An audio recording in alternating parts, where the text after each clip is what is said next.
Kung tatanungin niyo ako kung meron warrant, meron. Nasa telepono ko. Pero, hindi pa yan, hindi siya official copy, kaya, basta alam ko meron. Nasa telepono ko yung warrant.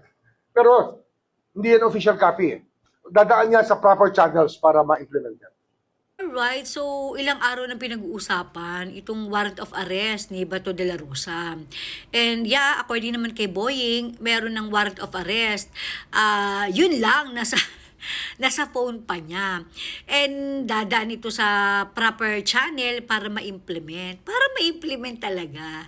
Tapos kahapon naman, nagkaroon ng press con ang DOJ and diniscuss din nila doon kung i-extradite or surrender ang gagawin kay Bato de la Rosa.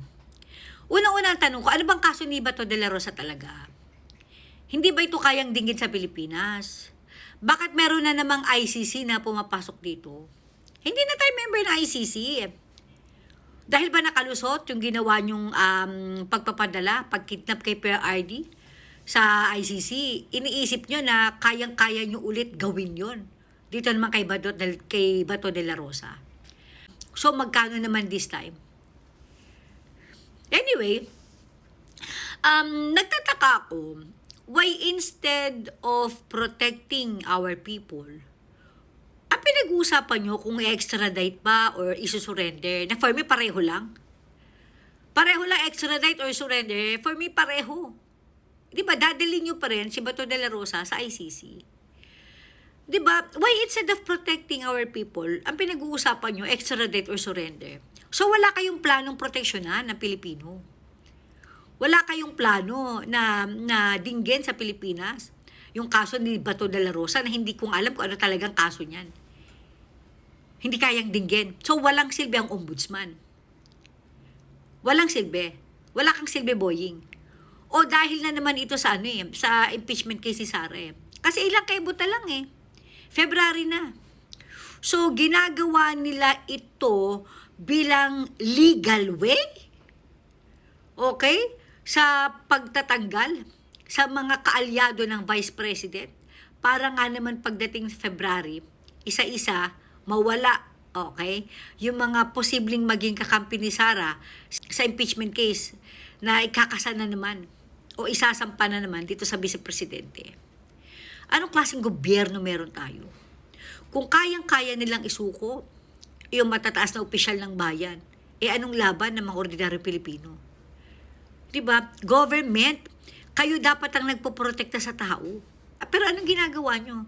Dahil nga kalaban nyo si Bato de la Rosa, dahil hindi siya makikiisa sa inyo sa pagpapatalsik sa pwesto kay VP Sara, kalaban ng turing nyo sa kanya, ipapadala nyo siya sa dahig, sa ICC.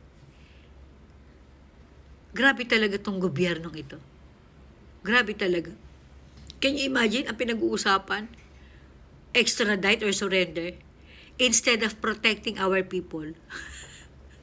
Extradite, surrender. Mga gago talaga mga to. Ewan ko anong gobyerno meron tayo. Tsaka isa pa ha, bago nyo isa katuparan na naman yung kahayupan nyo, no? Dadaan muna sa local court yan. Local court, wag niyo namang wag naman kayong mamihasa na binabaliwala niyo ang local court. Katulad ng ginawa niyo kay PRRD. Bago niyo i-surrender ang isang Pilipino, dadaan muna ito sa local court kasi kailangan i-check muna ng local court kung valid ba yung warrant of arrest. Yung nakapangalan ba sa warrant of arrest sa kanyang hinuhuli niyo, pareho ba? Isang tao lang ba yan?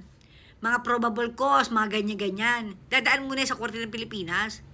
Huwag niyo naman baliwalay ng Korte ng Pilipinas. Grabe naman. No one is above the law. Kaya lang, nagawa nga nila eh. Diba? Sila na yung batas dito.